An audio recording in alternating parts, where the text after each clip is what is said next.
आवाज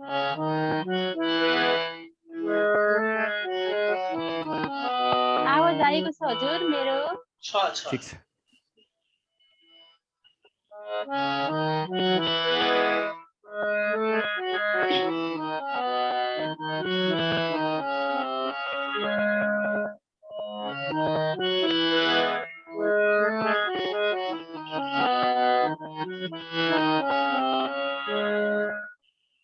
चढ़ न सकूं माँ इतना चरणों माँ चंदन फूला बनी चढ़ न सकूं माँ इतना चरणों माँ चंदन फूला बनी चढ़ न सकूं माँ इतना चरणों माँ चंदन फूला बनी जप न सकूं उनके नाम जप न सकूं उनके नाम प्रभु मैंने ना बनी चढ़ न सकूं कृष्ण चरणों चंदन फूला बनी चढ़ न सकूं कृष्ण चरणों चंदन फूला बनी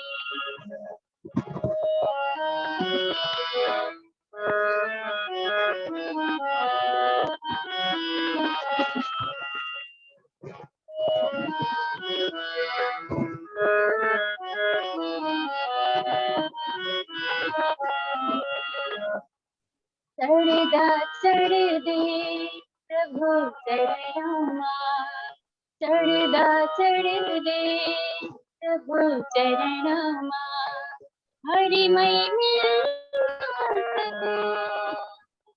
चढ़ दे प्रभु चरणों हरि मई पर सेवा पर सेवा देह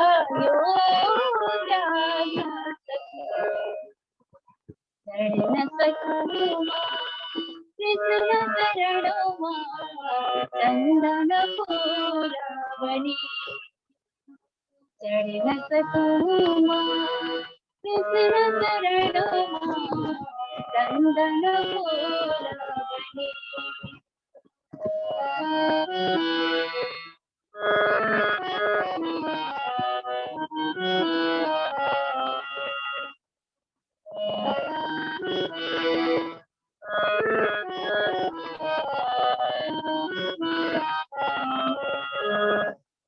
धूप बनूं तब मेरा कर्मा धूप बनूं तब मेरा कर्मा दीप बनी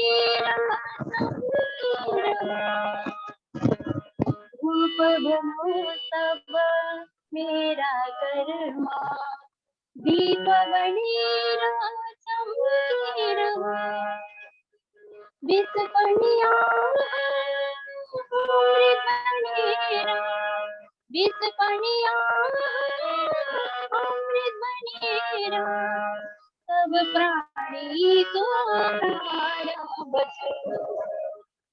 चढ़ न सकूं कृष्ण चरणों चंदन फूला बनी चढ़ न सकूं कृष्ण चरणों चंदन फूला बनी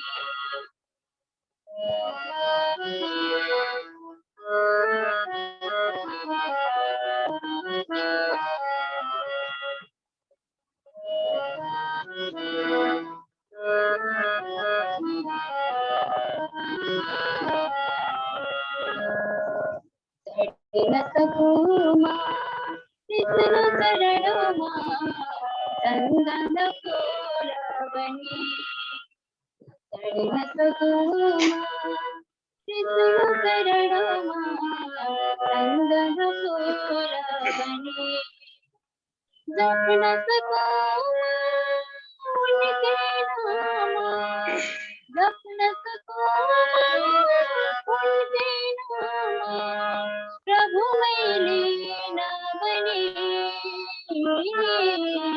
चल न सकूं कृष्ण शरण संगम फूल बनी, चढ़ न सकूं कृष्ण शरण संगम फूल बनी, चढ़ न सकूं कृष्ण शरण संगम फूल बनी।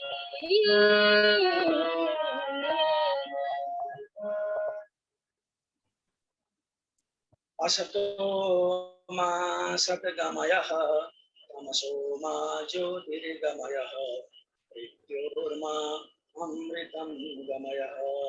ओम शांति शांति शांति। असतबाट सत्तिर जाऊं, अन्धकारबाट उज्यालोतिर जाऊं र नश्वरताबाट शाश्वततातिर जाऊं, अमरतातिर जाऊं। यो उपनिषदको महान वाक्य सँगसँगै ती ऋषि सन्त महर्ष ऋषिहरूलाई म हार्दिक नमन गर्छु, जसले जीवन र जगतका लागि बुझाउने अनमोल ज्ञान रत्न हाम्रा माझमा छोडेर जानुभएको छ। अनि यो साँझको समयमा आफ्ना सारा कामहरू छोडेर थकाइहरू भेसिएर केही आफ्ना लागि जानुपर्छ, केही आफ्ना लागि सुन्नुपर्छ, सत्संग गर्नुपर्छ भनेर समय प्रदान गर्नुहुने, समयमा आबद्ध हुनुहुने सम्पूर्ण उपस्थित महानुभावहरूलाई म हार्दिक नमन गर्न चाहन्छु। जीवनको सार ज्ञान रहेछ। त्यो ज्ञान बुद्धि र विवेकबाट उत्पत्ति हुने, बुद्धि र विवेकबाट प्राप्त हुने सार कुरा रहेछ।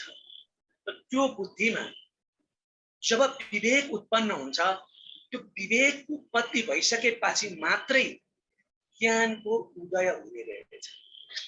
त्यसैले त्यो ज्ञानको सार के हो त भन्दा आत्मा र परमात्माको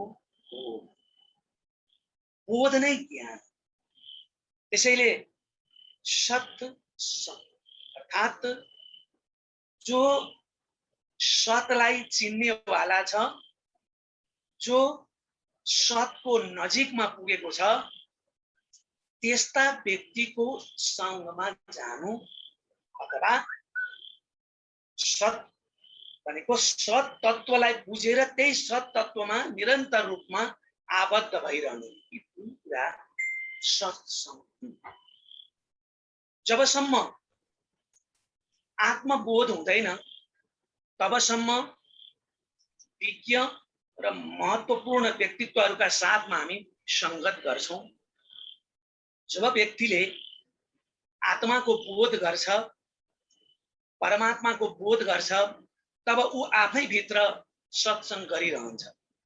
त्यसैले बाह्य सत्संग र आन्तरिक सत्संग केवल ज्ञानका लागि, केवल परमात्मा बोधका लागि हुने भएको हुनाले निरन्तर रूपमा हामी यो जुममा जति जोडिएका छौं, एक से एक आफ्ना आफ्ना विषयमा पोख्त र त्यो ज्ञानको पारक गर्ने व्यक्तित्वहरू रहनु भएको छ। जो कोही बोल्नुहुन्न, कम बोल्नुहुन्छ, यो विशेषताहरू। सज्जन बोल्दैन तर ऊ बुझ्ने प्रयत्न गर्छ।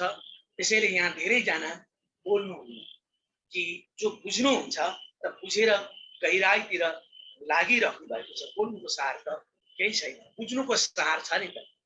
त्यसैले यहाँ जो जतिजना रहनु भएको छ, यहाँ सबै नमन योग्य हुनुहुन्छ, सत्संगका पात्र हुनुहुन्छ। यहाँलाई देख्दा मात्रै पनि, यहाँलाई भेट्दा मात्रै पनि धेरै कुरा हामी लिन सक्छौं। त्यस्ता व्यक्तित्वहरूसँग चर्चा गरिरहेका छौं। हो, मैले भागवतका केही महत्त्वपूर्ण विषयमा चर्चा गर्ने अठोट गरेको छु। मैले निवेदन गरेको छु कि त्यो भागवतको महत्त्वपूर्ण चर्चा गर्दा कतिपय व्यक्तित्वहरूलाई अलिकति चाहिँ बुझ्न कठिन पर्न सक्ला, किनभने तत्त्व चाहिँ अलिकति अप्ठ्यारो कुरा रहेछ। व्याख्या अलिक सहज रूपमा हुन्छ हैन, कथा अलिक सहज हुन्छ, तर त्यो कथाभित्रको दर्शनको तत्त्व चाहिँ नि अलिक गाह्रो हुने रहेछ। म आफैलाई गाह्रो भइरहेको छ। त्यसैले त्यो गाह्रो कुरा मैले तपाईहरुलाई बिसाउँदाखेरि म हलुका भएको भए अझ हलुका हुन्थ्यो होला हैन। जसरी उज्जवल गुरुले ती दिव्य सन्तहरूका चरित्र सुनाउनुहुन्छ, ती दिव्य सन्तहरू कहाँ पुग्नु भएको छ भन्दा दिव्य ज्ञानको, दिव्य आत्माको चेतन शक्तिलाई बुझेको व्यक्ति भएको हुनाले उहाँहरू तरल भएर सरल भएर बगिदिनुहुन्छ, हामीलाई बुझ्न सजिलो हुन्छ। त अहिले नरिवलको रूपमा हामी छौं। मैले पनि नरिवलकै रूपमा प्रस्तुत भइरहेको छु, किनभने नरिवल फुटिसकेपछि त्यहाँभित्र के छ, तरल छ नि, त्यो जटावार नरिवलभित्र पानी छ। त्यो रस अत्यन्त सहज छ, सरल छ, तर फुटाउन गाह्रो भएको छ। मैले पनि फुटाउन खोज्छु, कताबाट फुट्छ थाहा छैन, कताबाट छुइन्छ थाहा छैन, तर यहाँहरूले सरस तरिकाले कताबाट यसलाई पिउने प्रयास गरिरहनु भएको छ।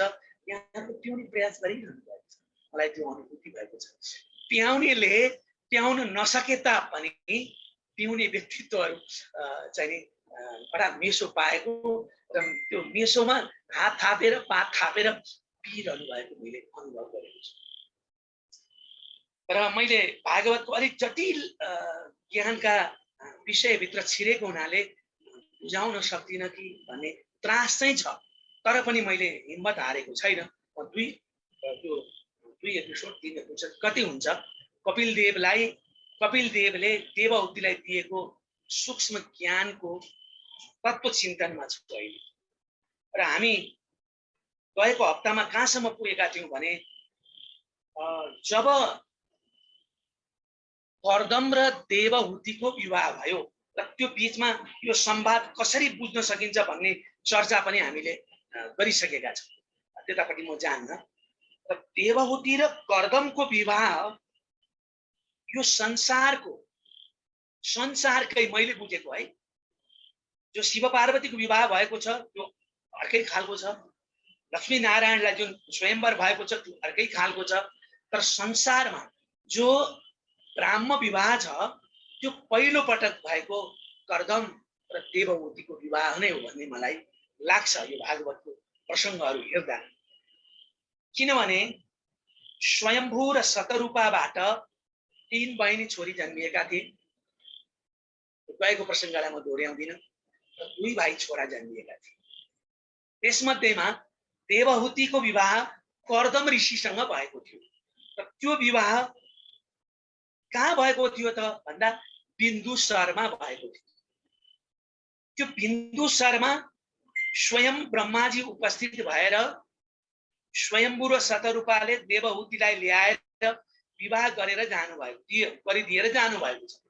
र त्यहाँ आफूले विवाह भइसकेपछि, वैवाहिक जीवनमा बाँधिएपछि पतिको आज्ञा अनुसार, पतिको धर्म र संस्कारलाई आफूमा लीन गरिसकेपछि पति पत्नीको जुन भाव हो त्यसमा रूपान्तरित हुने त्यतिखेर मात्रै आउनु पर्ने भएको हुनाले बडा साधना सहित देवहूति कर्दमका लागि योग्य बन्नलाई उहाँले प्रयत्न गर्नुभएको छ। उहाँ अत्यन्त विदुषी हुनुहुन्थ्यो, तर अभ्यासमा, किनभने विद्वान हुनु अर्को कुरा हो भने एउटा सङ्गत गरेर सत्सङ्गत गरेर यौगिक जीवन बिताउनका लागि जुन अभ्यास हो त्यो अर्को कुरा हो। त्यसैले त्यो अभ्यासमा उहाँ सहज रूपमा लाग्नुभयो। र त्यो लामो अभ्यासपछि कर्दमलाई के थाहा भयो भने देवहूति ज्ञानमयी छन्, तर अब अभ्यस्तमयी पनि बने।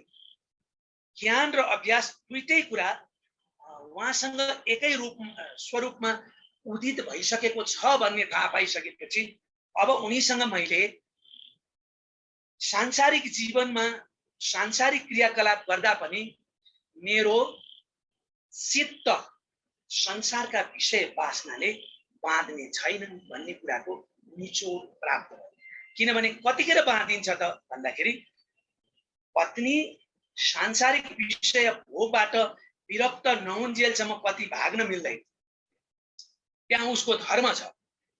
त्यसैले त्यो धर्म पूर्ति कहिले गर्न पुरा हुन्छ भने पत्नीले आफ्नो पतिले त्यो चाहिँ विषय वासनाबाट बाहिर जान चाहँदा सहर्ष खुसी साथ उसले विदा गर्न सक्ने जुन चेतना जागृत हुन्छ, त्यतिखेर मात्रै त्यो गृहस्थी धर्मबाट पार पाउने भएको हुनाले त्यसो बनाउनका लागि उहाँले अभ्यस्त बनाउनु भएको।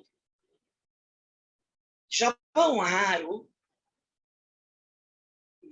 इच्छित अथवा संकल्पद्वारा निर्मित विमानमा 100 वर्ष विचरण गर्नुभएको प्रसङ्ग पनि यहाँसँग सुनाएँ मैले। र 9 कन्या जन्म भएको र 9 ऋषिलाई ती कन्याहरू विवाह गरिसकेपछि जब उहाँले त्यो वास्तवमा कर्दम ऋषिलाई थाहा थियो कि म यहाँबाट भाग्न चाहँदा, भाग्नु भनेको मतलब छलेर जाने होइन, विदा लिएर जाँदा पनि यिनले मलाई एउटा कुरा अवश्य गर्नेछन्। किनभने गृहस्थीको धर्म के हो भने सन्तान उत्पत्ति भइसकेपछि उनीहरूलाई कर्म प्रदान गर्नु पनि त त्यो गृहस्थीको कर्म हो नि त। त्यहाँसम्मको कुरा उनले बुझेको छ कि छैन भन्ने कुरा बुझाउनका लागि उहाँले प्रश्न गर्नुभयो। म त्यो तत्व चिन्तनमा लागेको व्यक्ति आज वैवाहिक जीवनमा बाँधेर 100 वर्ष दिव्य यो चाहिँ मनोकल्पित यो विवाहमा विचरण गर्दाखेरि सबै कुरा मैले त्यता बिर्सिएर यता लाग्दाखेरि मैले गरेको आचरण, मैले गरेको त्यो चिन्तन अलि मेल खाएको छैन। त्यसैले त्यो चिन्तन त त्यहाँ मैले लगाएको त्यो ज्ञानको उपल्लो अवस्था हो, त्यसलाई मैले अब पूर्ण गर्नुपर्छ। के मलाई तिमी बिदा लिन तयार छौ भनेर जो प्रश्न गर्दाखेरि एउटा गृहस्थीको कर्म सन्तान उत्पत्ति गरेर छोड्ने त होइन। त्यसैले अब त्यो उत्तरदायित्व खुल्लो हुन्छ भने त मेरो भन्नु केही छैन, तर म तपाईँलाई बाँधेर चाहिँ राख्छु। यो कुरा मलाई थाहा छ। जन्मदा हामी एक्लै आएका छौँ, जाँदा पनि हामी एक्लै जान्छौँ। यो नाता सम्बन्ध यो सृष्टिको एउटा क्रम हो, हिजोले जुटाएको आजको प्रसङ्ग हो। त्यसैले तर यो कर्तव्य चाहिँ अलग कुरा हो।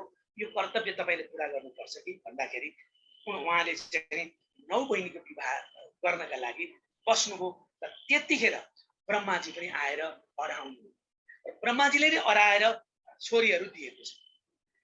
र त्यहाँ जब ब्रह्माजी आइपुग्नुभयो, त्यो ब्रह्माजी त्यहाँ आउनुको कारण अर्को पनि थियो।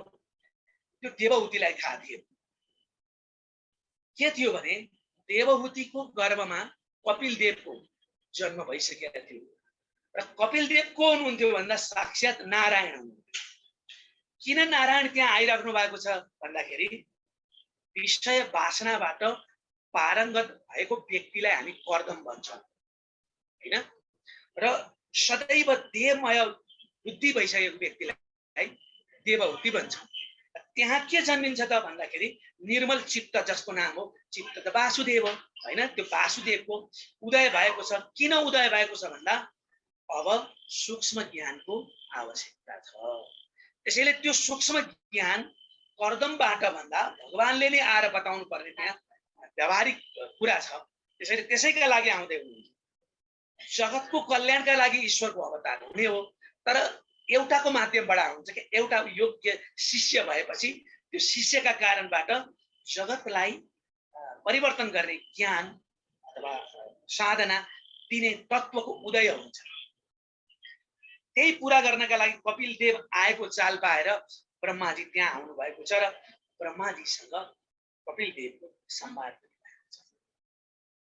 र त्यस बेलामा ब्रह्माले हराइसकेपछि जब विवाह भयो, अनि विवाह भइसकेपछि केही ऋषिहरू त्यहाँ बसेका थिए जो वैवाहिक जीवनमा बाँधिएका, आनन्दपूर्वक केही समयपछि उहाँहरू सबै विदा भएर जानुभयो। कर्दमले विचार गर्नुभयो कि देवहूतिको गर्भमा आउनु भएको भगवान स्वयं हुनुहुन्छ, उहाँलाई थाहा थियो। र नजिकमा गएर उहाँले भन्नुभयो, भगवान मैले मेरो पापमय जीवन भन्नुहुन्छ, इन्द्रियसँग अल्मलिएर बसेको जीवनलाई के भनिदो रहेछ भने पापमय जीवन भनिदो रहेछ।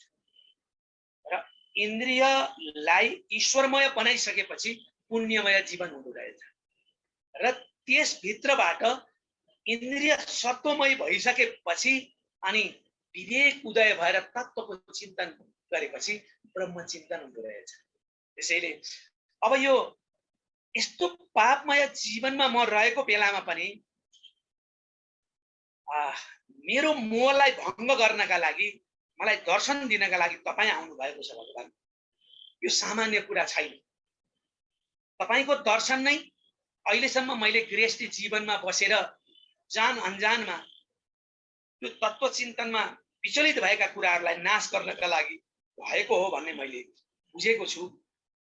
त्यसैले म हजुरलाई प्रार्थना गर्छु, ऐश्वर्य वैराग्य यशोबोध वीर्यश्रिया पूर्तमहं प्रपद्ये। हे भगवान, संपूर्ण ऐश्वर्य, संपूर्ण वैराग्य, यश, ज्ञान, पराक्रम, श्री सम्पत्ति, यी 6 कुराले जो पूर्ण हुनुहुन्छ त्यस्तो पूर्ण ब्रह्म परमात्मा आज यो पापमय जीवनमा रहेको बेलामा मलाई दर्शन दिन आउनु भएको छ। भगवान, तपाईलाई मेरो नमस्कार छ। तपाई कस्तो हुनुहुन्छ? यो सामान्य दृष्टि भएका व्यक्तिले, सामान्य सोच भएका व्यक्तिले बुझ्न नसक्ने त्यो दिव्य तपाईको अवस्था छ।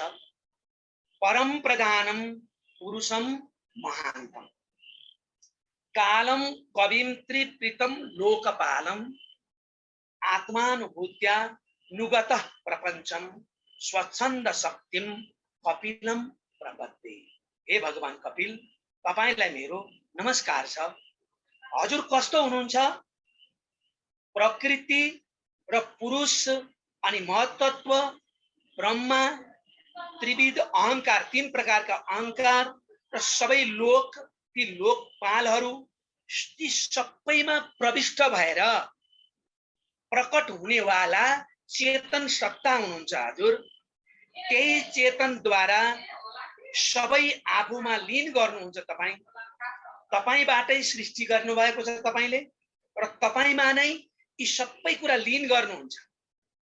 त्यसैले तपाई बाहेक यो जगत पनि होइन, तपाई बाहेक यो ब्रह्माण्ड पनि होइन। हामीले प्रकृति भनौं, पुरुष भनौं, त्यो सबै तपाई हुनुहुन्छ। यी लोकपाल भित्र संसारका जगतका आत्मा स्वरूप तपाई हुनुहुन्छ। आखिर ती सबै तपाईमै लीन हुने हो। त्यसैले त्यो बिन्दु स्वरूप तपाईलाई मेरो नमस्कार छ।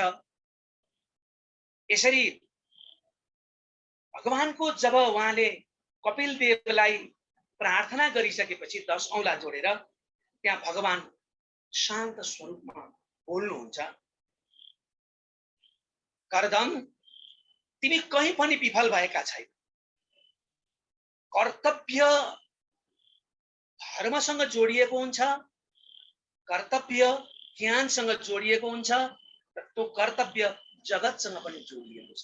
त्यसैले तिमीले जो ब्रह्माले आज्ञा गर्नुभयो त्यो कर्तव्य पूरा गर्यौ। अब तिम्रो गृहस्थी जीवन पूर्ण भएको छ। हरेक व्यक्तिको कर्म यही हो। त म अहिले यो संसारमा किन आएँ भने माध्यम तिमीहरू भयो। कोही न कोही एउटा माध्यम त चाहियो नि त, कारण त चाहियो नि। त्यसैले म उत्पत्ति हुनका लागि कारण तिमीहरू हौ। त म किन आएँ त भन्दाखेरि सूक्ष्म ज्ञान दिनका लागि म अवतार लिएर आएको छु। कपि स्वच्छ स्वरूपमा आएको छु भनिसकेपछि यो ज्ञान तिम्रा लागि आवश्यक छैन। तिमी जाऊ, तिमीले जे कुरा को चिन्तन गरेर ठहर गरेको छौ सत्य त्यही हो। तर म यी देवहूति भित्र जिज्ञासा छ। पति र पत्नी भइसकेपछि पति र पत्नी छुटिँदाखेरिको अवस्थाको बोध प्रकृति र पुरुष छुटिँदाखेरिको बोध हो त्यो। त्यसैले त्यो सूक्ष्म ज्ञान दिनका लागि म आएको छु भनिसकेपछि त्यतिखेर नै कर्दम ऋषिले थाहा पाउनुभयो कि अब मेरो गृहस्थी जीवन सिद्धियो। अर्थात् गृहस्थ आश्रमको त्याग हो। यसको नाम के रहेछ? गृहस्थी जीवनको त्याग। जब विवेकमय ज्ञान इन्द्रियहरू सत्वमय बनिसक्छन् त्यतिखेर त्यो मानिसभित्र कस्तो चैतन्यको उद्भव हुन्छ भने अब त्यो हृदय निवासी आत्मचिन्तन र परमात्मा चिन्तनको चरणमा पुगेको हुन्छ, जसलाई हामीले सन्यास भन्छौँ। त्यो अवस्थामा जानु भनेको गृहस्थी जीवनको त्याग रहेछ। र त्यतिखेरै वर्धम ऋषिले भन्नुभयो यहीँबाट मैले गृहस्थ त्यागे, अर्थात् सांसारिक मोह र वासनाको त्याग। पति पत्नी बीचको जुन अनुराग त्यो सम्पूर्ण कुरा उहाँको छुट्यो। त्यो छुट्नका लागि ईश्वर दर्शन हुनुपर्दो हुन्छ। त्यसैले त्यो दिव्य स्वरूपको दर्शन भइसकेपछि उहाँलाई गृहस्थाश्रमको त्याग हुन्छ र उहाँ कहाँ पुग्नुभयो त भन्दा वासुदेवको चिन्तन, वासुदेवको चिन्तनमा, अथवा चित्तमय त्यो परमात्मालाई चित्तले चिन्तन गर्नु नै त्यो अवस्थामा जानु। र त्यसरी त्यो जङ्गलमा एकान्तमा गएर जब कर्दम ऋषि साधना गर्न लाग्नुभयो, चित्तको लेभलमा मात्रै हुनुभयो, त्यहाँसम्म उहाँको बुद्धि समाप्त हुन्छ। बुद्धिले काम गर्न छोडिसकेपछिको अवस्था हो चित्तको अवस्था। चित्तको अवस्थामा के हुन्छ? वासुदेव मात्रै हुन्छ, कृष्ण मात्रै हुन्छ, शिव मात्रै हुन्छ। त्यहाँ ज्ञानमय अवस्था मात्रै हुन्छ। त्यो ज्ञानमय अवस्थामा जब उहाँ पुग्नुभयो, अब उहाँलाई सांसारिक कुराले कुनै छुँदैन। उहाँलाई शरीरको अनुभूति अब छैन। शरीरको अनुभूति नहुनुको अवस्था समाधिको अन्तिम अवस्था। समाधि अवस्था भनेको आँखा बन्द गर्नुको अवस्था मात्रै होइन, त्यो चित्तको चिन्तन वासुदेवमा, चित्तमा विलय हुनु। त्यहाँ गएर विलयको अवस्थामा उहाँ पुग्नु भनेको के हो? भगवत पद प्राप्त गर्नु अथवा भगवतमय गर्नु। जसरी बागमती नदी कहिलेसम्म बागमती भएर बग्छिन्, अर्को नदीसँग भेट नहुन्छ। अर्को नदीसँग भेटिसकेपछि जुन ठुलो नदी हो त्यसले आफ्नो नाम लिएर बग्छ। त्यसपछि अर्को नदीमा गएर बिसिन्छ, जो ठुलो हो त्यसले आफ्नो स्वरूपमा त्यसले लिन्छ। अनि अन्तिममा गएर ती सबै नदीहरूको नाम र तिनीहरूको त्यो काम कतिखेर समाप्त हुन्छ? जब समुद्रमा गएर उनीहरू मिल्छ, त्यतिखेर ती सम्पूर्ण अगाडिका क्रियाकलापहरू समाप्त हुन्छ, समुद्रको अवस्थामा रहन्छ। जतिखेरसम्म शरीर हुन्छ,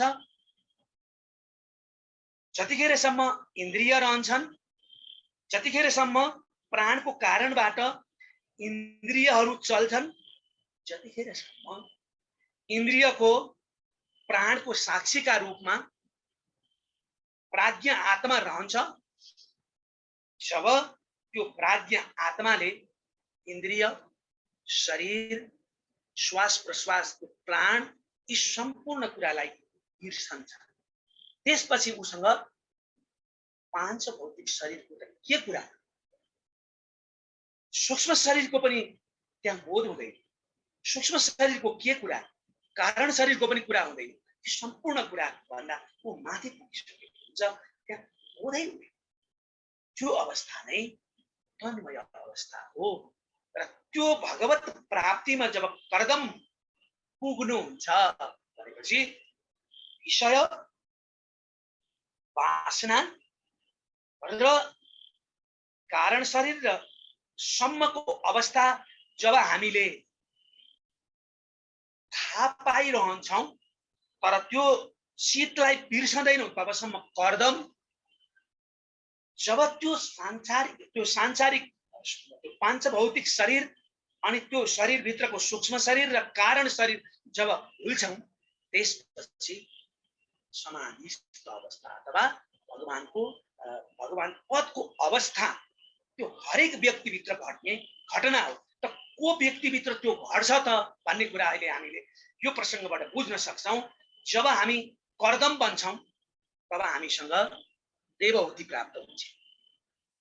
जब हामीले देवहुति प्राप्त गर्छौँ तब हाम्रो कर्म सतमय हुन्छ, गृहस्थी जीवन पनि सतमय हुन्छ।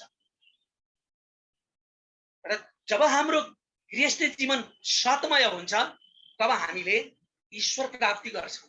जब हाम्रो ईश्वर प्राप्ति हुन्छ तब हामीले संसारमा रहँदा रहँदै गृहस्थी अथवा सांसारिक विषय वस्तुलाई छोडेर परम प्राप्त गर्न सक्ने अवस्थामा पुग्छौँ भन्ने कुरा यो देवहुति र कर्दमको संवाद र यो घटनाले हामीलाई, यो भागवतको मर्म हामीलाई बताएको छ। यही ज्ञानको नाम हो सूक्ष्म ज्ञान। शरीरलाई चिन्नु स्थूल ज्ञान। शरीर केले बन्छ यो बुझ्यौं, यो स्थूल ज्ञान। शरीरभित्रको इन्द्रियलाई बुझ्नु यो पनि स्थूल ज्ञान। तर इन्द्रियका अधिष्ठात्री देवता, इन्द्रियको उत्पत्ति, तन्मात्राहरूको उत्पत्ति जब हामी बुझ्न सुरु गर्छौं तब हामी सूक्ष्म ज्ञानतिर जान्छौं। त्यो सूक्ष्म ज्ञानको नाम नै सांख्य हो। यो ज्ञान हो। सांख्य त पछि राखिएको नाम हो। किन सांख्य भनियो भन्दाखेरि संख्या पनि यहाँ आएको हुनाले यसको नाम सांख्य राखियो। त्यसैले यो परम ज्ञान, यसको नाम परम ज्ञान।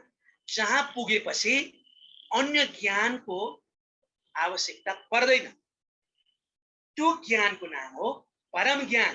त्यही परम ज्ञानलाई आज हामी सांख्य ज्ञान, सांख्य योग भनेर बुझिरहेका छौँ। र यसरी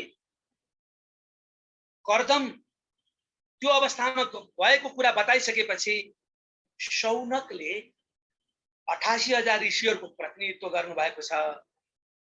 सुत पौराणिक कथा भन्दै हुनुहुन्छ नैमिषारण्यमा।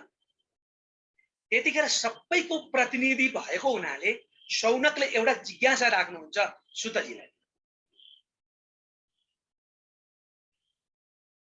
योग मायाद्वारा भक्तको इच्छा अनुसार अवतार लिने भगवान कपिल देवको लीला अब के भयो? उहाँ आउनुभयो भन्ने कुरा जुन तपाईको कथामा हामीले सुन्यौं, तपाईले भागवत भन्ने क्रममा सुनाउनु भयो। अब उहाँले गरेको लीला, भगवानले जे कुरा दिनुहुन्छ त्यो लीला। अब योग मायाद्वारा भनेपछि त्यो योग माया चाहिँ के हो? अलिकति भागवतमा प्रवेश गर्दाखेरि हामीलाई अलि यी प्राविधिक शब्दहरू छन्, एकदम बुझ्नुपर्ने खालका। त्यसले हामीलाई अल्मल्याउँछ। तर पनि एकपटक अल्मलिउँला, अर्कोपटक अल्मलिउँला, चिन्तन गर्नु केही छैन, हैन? त्यो प्रकृतिलाई नै माया भनिन्छ। त्यो प्रकृति जो व्यक्त प्रकृति छ, त्यो भन्दा भित्रको जुन सूक्ष्म प्रकृति छ त्यो भगवानको माया हो। वैष्णवी माया हो। त्यसलाई नै हामी योग माया भन्छौँ। त्यसैले त्यो योग मायाद्वारा अथवा त्यो भित्रको जुन ज्ञान त पर छ। भगवान त्यो भक्तको इच्छाद्वारा भगवानको अवतार हुन्छ संसारमा। कपिल देवको पनि अवतार भयो। अब उहाँले गर्नुभएको लीला नै हामीलाई भौतिक रूपमा प्रवेश गरेर पारमार्थिक ज्ञान प्राप्त गर्ने उपाय हो। त्यसैले त्यो लीलालाई पहिला सुन्नु पर्यो। त्यो सुनिसकेपछि उन्नु पर्यो। उनिसकेपछि अनि मात्रै उन्नु पर्यो। त्यसैले उन्नका लागि अब हामी जागृत भएका छौँ। अब कपिल देवको लीलाको बारेमा बताउनुहोस् भनेपछि सुतजीले पनि आफ्नो कुरा बताउनु भएन। अब सुतजी बताउन बस्नुभयो। त्यहाँ चाहिँ नि मैत्रेय ऋषिले विदुरलाई यो प्रसङ्ग भन्दै हुनुहुन्छ। मैत्रेय र विदुरले गरेको सत्सङ्गको नतिजालाई, त्यो सत्संगलाई म तपाईहरुलाई सुनाउँछु, यो मेरो कुरा होइन भनेर सुतजी अब सुनाउन तयार हुनुभयो। यहाँ पुग्दाखेरि मैले अघि नै भने अलिकति धेरै जनालाई अन्यल हुन सक्छ, अरु कुरा त सजिलै बुझिन्छन्, यसले किन यति गहन कुरा गरेको होला, हलमा लिन्छ कि हलमा ल्याउँछ भन्ने लाग्न सक्ला भन्ने मलाई डर छ। उज्जवल सरले यही विषयमा हामी चर्चा गरौँ भनेको हुनाले म यही प्राविधिक शब्दभित्रै बसिरहेको छु। त्यसैले हामीले एकदम प्रयास गरौँ है। अब मैले त कति भन्न सक्छु भने मैले बुझेको सम्म भन्न सक्छु हैन। मभन्दा बुझ्ने तपाईहरु पनि हुन सक्नुहुन्छ, जसले जति बुझ्छ उले बुझ्छ। सागरमा लोटा लिएर गयो भने लोटाभरि पानी पाइने हो, गाग्रो लिएर गयो भने गाग्रोभरि पाइने हो। अब त्यो चाहिँ दिमागको कुरा हो। मसँग लोटा छ, अब मैले पाएको कुरा अलिअलि बाँड्दा थोरै पर्न सक्छ। त्यसैले यो लोटाको कुरा यहाँहरुले अलिअलि चिन्तन गरिदिनु भयो भने यहाँनेरि पुग्दाखेरि अलिकति हामीले के बुझौँ भने माया भन्नु नै अज्ञान। त्यो अज्ञानलाई पार गर्नुको अर्थ नै के हो? माया पार गर्नु। तो अज्ञान चाहिँ कहाँ छ त? अज्ञान चाहिँ कहाँ छ भन्दा यो प्राकृत सृष्टि नै अज्ञानको सृष्टि हो। हामी जो बुद्धि भन्छौं त्यो बुद्धिबाटै सुरु हुन्छ अज्ञान। अज्ञानकै अर्को स्वरूप हो चित्त, त्यहाँ पनि अज्ञान छ। त्यसैले त्यो चित्तसम्म पुग्दाखेरि पनि हामीलाई के अलमल हुन्छ भने म शरीर हुँ कि आत्मा हुँ, म शरीर हुँ कि आत्मा हुँ भनेर चिन्नका लागि हामीलाई अवरोध केले गर्छ भने शरीर होइन भनौँ भने म शरीर देखिरहेको छु, म भनिरहेको छु, कसले यो म भन्दैछ त भनेर हामीले खोज्दाखेरि हिजो अस्तिका प्रसङ्गहरू उज्जवल सरले त्यहाँ ल्याएका ठाउँमा त धेरै कुरा आइसकेका छन्। त्यो त म जानु आवश्यक छैन किन हामी निरन्तर सुनिरहेका छौँ। स्फटिक जस्तो जीव हो, शरीरहरू लाहा बुझिलिनु। अब स्फटिक भन्ने एउटा पारदर्शी क्रिस्टल हो। त्यो पारदर्शी क्रिस्टललाई लाहाका छेउमा राख्दाखेरि स्फटिक कस्तो देखिन्छ? रातो देखिन्छ। अनि हामी के भन्छौं? स्फटिक त रातो छ भन्छौं। वास्तवमा स्फटिक रातो हो कि लाहाको कारणबाट स्फटिक रातो भएको हो भन्ने कुरा त त्यो नजिकमा गएर हेरेको व्यक्तिलाई मात्रै थाहा हुन्छ नि त।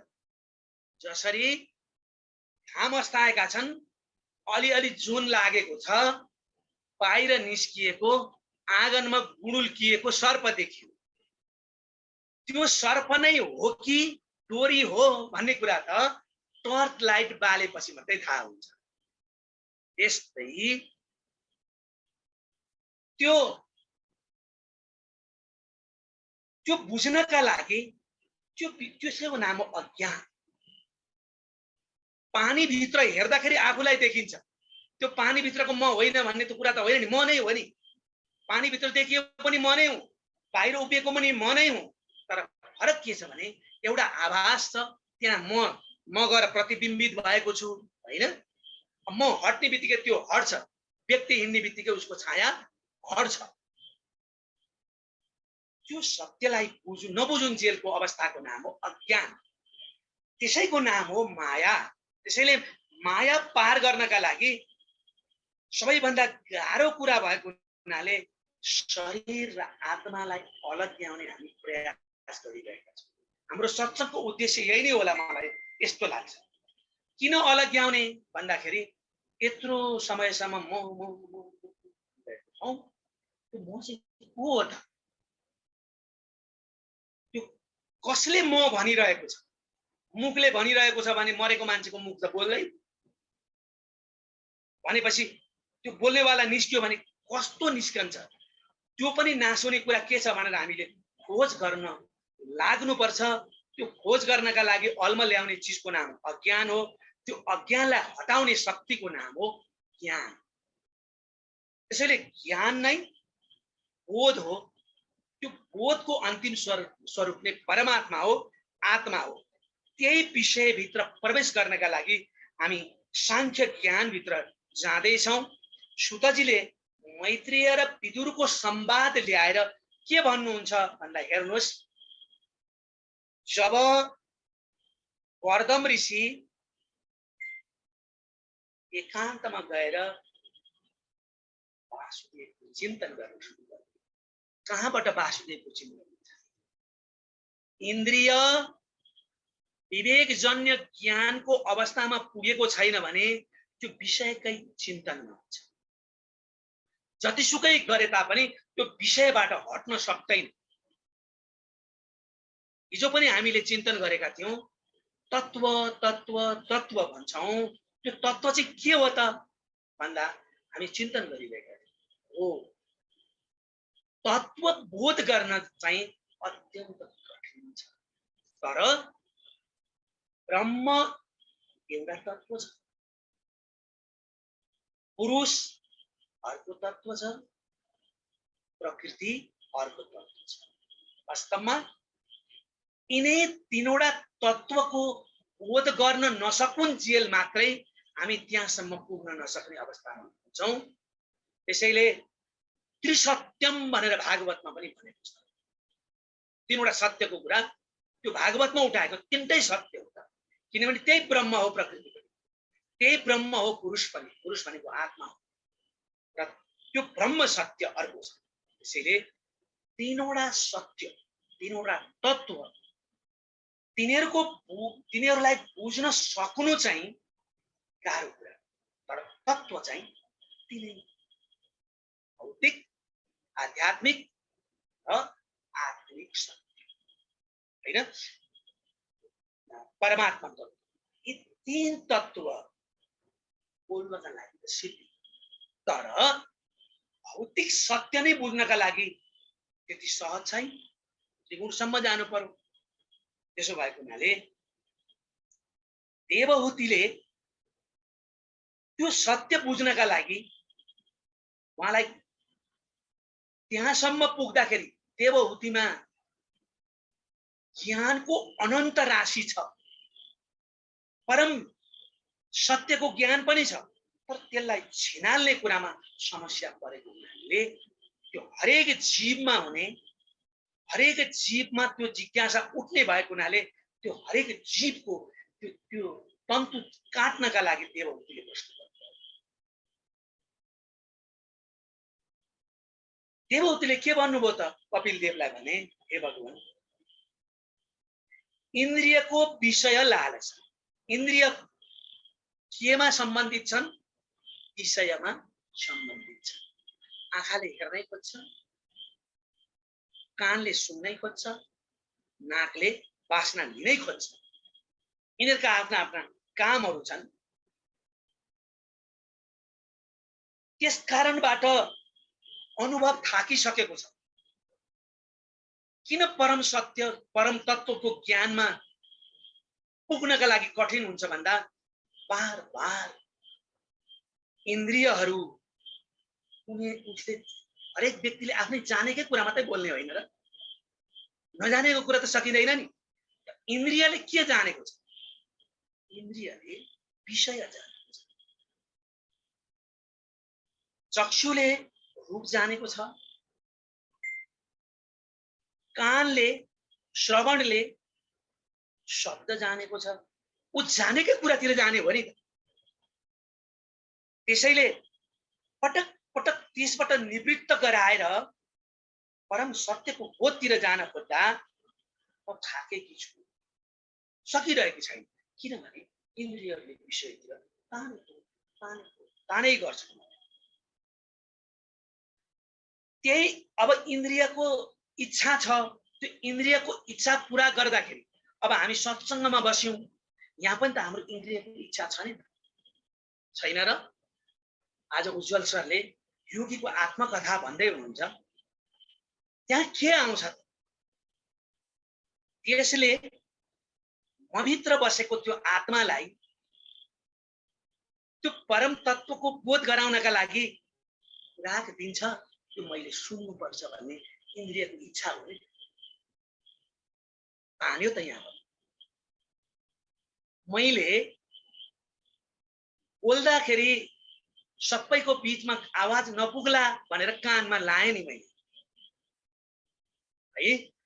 इन्द्रियको इच्छा हो, अरूलाई पुर्याउनका लागि मैले त्यो प्रयत्न गर्दैछु। परम सत्यको बोध गर्नका लागि यहाँ आएर मैले बोल्नु पनि आवश्यक थियो, हामी सबै बसेर सुन्नु पनि आवश्यक थिएन। तर सत्संग बिना त्यहाँ जान नसकिने भएको हुनाले त्यो सत्संगतिर लाने यिनीहरू नै हुन्, इन्द्रियहरू नै हुन्। तर ती विषयले अज्ञानमा लगेर अलमा ल्याइदिन्छ, असतलाई सतको भान गराइ, डोरीलाई सर्प देखाएको छ। त्यहाँ पुग्नका लागि अरूको सहारा हुँदैन, आफ्नै आत्मालाई गुरु बनाउनु पर्ने अवस्था त्यतिखेर आउँछ। तर त्यहाँसम्म पुग्नका लागि त मलाई मार्गदर्शन गरिदिनु पर्यो नि। म इन्द्रियको इच्छा पूर्ति गर्दा गर्दै अन्धकारतिर लागे। आत्मा कस्तो छ?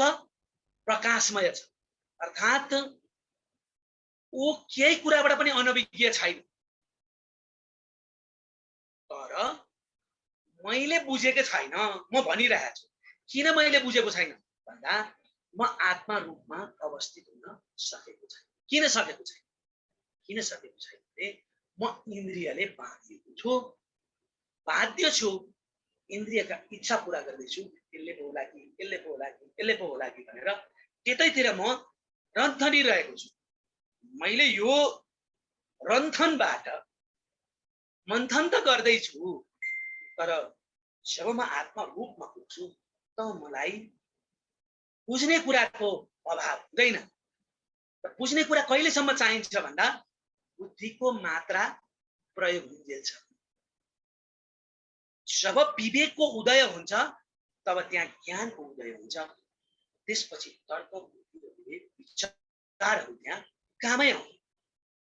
तलमाथि चढिसकेपछि ओर्लिनका लागि मात्रै सिँढी चाहिने, सधैँ त सिँढीमा टेकेर बस्दैनौँ हामी। अनि तलमाथि आइसकेपछि सोफा सेटमा बस्ने हो, केमा बस्ने हो, काम गर्न सुरु गर्छ। त्यसैले यो सिँढी हो, त्यो सिँढीलाई नै मैले घर सम्झिएर म अल्मलिरहेको छु, अन्धकारतिर लागिरहेको छु। त्यो प्रकाश स्वतः प्रकाशित आत्माले आँखालाई देख्ने बनाएको छ, त्यसले त प्रकाश दिएको छ नि, बोल्ने शक्ति दिएको छ। त्यो आफै शक्तिशाली छ। इन्द्रिय भन्दा माथिको त्यो आफै बलेको त्यो उज्यालो प्रकाश छ, त्यसैको नाम त ज्ञान हो नि। त्यसैले त्यहाँ पुग्न नसक्दाखेरि अन्धकार नै। त्यो ब्याट्री सिद्धिएपछि टर्च लाइट कसरी बल्छ? चार्ज सिद्धिएपछि मोबाइलले कसरी काम गर्छ? त्यसैले स्वयं ऊर्जावान त्यो आत्मा सबै कुरा चार्ज गरेर उसले चलाइराखेको छ। त्यो चार्ज शक्तिमै जब पुगिसकेपछि सिद्धिको सबै कुरा थाहा भइहाल्छ। र त्यहाँ पुग्न नसकुन्जेलसम्म उसलाई ज्ञान भएको अनुभूति हुन्छ, त्यो अज्ञानमै। किन अरू चार्जबाट चलिरहेको छ, त्यो स्वयं चार्जित कुरा होइन। म यही कुरा भन्छु, त्यो स्वतः प्रकाशित आत्मा हुँ, स्वयं प्रकाशित आत्मा हुँ। तर अहिले त्यो आत्माले प्रकाशित गरेका कुराहरूलाई नै मैले आत्मा सम्झिरहेको छु। टर्च लाइट नै म के सम्झिरहेको छु? प्रकाश सम्झिरहेको छु। बल्बलाई नै म के सम्झिरहेको छु? प्रकाश सम्झिरहेको छु। शरीरलाई नै म के सम्झिरहेको छु? आत्मा सम्झिरहेको छु। त्यसैले यो अज्ञानको पर्दा हटाइदिनुहोस्। यो अज्ञानको पर्दा नहटेसम्म बुझे जस्तो लाग्छ, तर कतिन्जेल बुझिन्छ? चार्ज हुन्जेलसम्म मात्रै। फेरि उही अवस्थामा हुन्छ।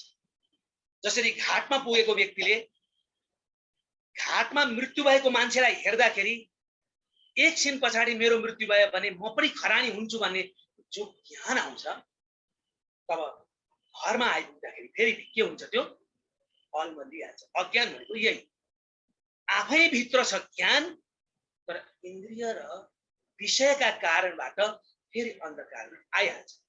अन्धकारमा ल्याउने कुराको नाम नै अज्ञान हो। त यो अज्ञानको पर्दा मभित्र छ, यो अज्ञानको पर्दा काटिदिनुहोस्। म आत्मा हुँ भन्ने बोली मसँग किन आउँछ भने मैले पढेँ, गुरुहरूले भनिदिनु भयो म आत्मा हुँ। यसो विचार गर्दा पनि हुँ, तर आत्मा हुँ भनिसकेर बुझिसकेपछि त बोल्दैन नि त मान्छे। आत्मा स्वरूप भइसकेपछि म आत्मा हुँ भन्नु पर्दैन नि। त्यहाँसम्म नपुगेकै हुनाले मसँग यो अज्ञान छ भन्ने कुराको मलाई बोध हुन्छ। तत्त्वम असि भनुन्जेल अज्ञान नै हुन्छ। त्यसो भएको हुनाले यो अज्ञानको पर्दा, यसको नाम हो योग माया। यो योग मायालाई पार गराइदिने साक्षात वेद स्वरूप हे भगवान मलाई नेत्र प्रदान गर्नुहोस्। हेर्नुहोस्, मलाई नेत्र प्रदान गर्नुहोस्, जसले निरन्तर रूपमा त्यो सत्यको अवलोकन गर्न सकोस्। त्यही सत्यको अवलोकन नै दर्शन, देख्नु नै दर्शन। त भगवान मात्र अन्धकार हटाउने आँखो, यो कुरा मलाई थाहा छ। भगवान नै अज्ञानको पर्दा काट्ने, उसको कृपा नभई उसँग नजिक भइसकेपछि, परम श्रद्धा र परम भक्ति भएपछि मात्रै त्यो पर्दालाई छिनाल्दिने काम उसैले मात्रै गर्ने भएको हुनाले भगवान यो अन्धकार हटाएर सत्यको प्रकाश निर्निमेष देख्ने आँखो प्रदान गर्नुहोस्। म मेरो भगवानकै माया भएकाले तपाईले नै यो हटाइदिनु मैले तपाईलाई भने। किनभने म र मेरो भन्नु जुन बीचको माया हो, त्यो माया अर्को होइन, तपाई नै हो। तर त्यो तपाईको मूल स्वरूप चाहिँ होइन। त्यसैले तपाईको मूल स्वरूप देख्ने त्यो चक्षु चाहिँ मलाई प्रदान गर्छ। माया मैले देखेँ, तर माया पार गरिसकेपछि मात्रै तपाईको मूल स्वरूप देख्न सकिन्छ नि। जसरी शरीर मैले देखेँ, तर शरीर चलाउने इन्द्रिय मैले देखा छ र? त्यो इन्द्रियलाई चलाउने मैले प्राण देखेको छ र? त्यो प्राण शक्तिलाई चलाउने, त्यो अग्निलाई चलाउने आत्मा देखेको छ र? त्यसैले त्यो आत्मा तपाई नै हो, थाहा छ। तर आत्मादेखि जब यता लाग्नुहुन्छ त्यो तपाईको माया हो। पुरुषदेखि जब प्रकृतिबाट यता लागिन्छ सबै माया हो, तपाई नै हो। त्यो तपाईको बाहिरी आवरण हो। जसरी शरीर, त्यो शरीरभित्र आत्मा छ नि, त्यो आत्माले शरीर चलाएको छ। त्यसैले कहिले कहिले शरीरले पनि आत्मा म हुँ भन्छ, त्यो माया हो। त्यसैले त्यो अज्ञानको पर्दा काट्ने जुन परम सत्वमय ज्ञान मलाई प्रदान गर्नुहोस्, तपाईले मात्रै प्रदान गराउन सक्नुहुन्छ भनेर कपिलसँग सोध्नुभयो। र केका लागि मैले यो सोधेँ भने मोक्ष भनेको के हो? मोक्ष भनेको आत्मा र परमात्माको स्वरूपको बोध। मोक्ष भनेको जब आत्मा परमात्मामा एकाकार हुन्छ त्यो अवस्थाको नाम हो नि त। त्यसैले मलाई त्यो गति प्रदान गर्नुहोस्। त्यहाँदेखि यता माया हो, माया बद्ध छ। बद्ध र मुक्त भगवानको स्वरूपहरू हामी चिन्तन गर्छौं। त्यसैले मुक्त अवस्था भनेको के हो?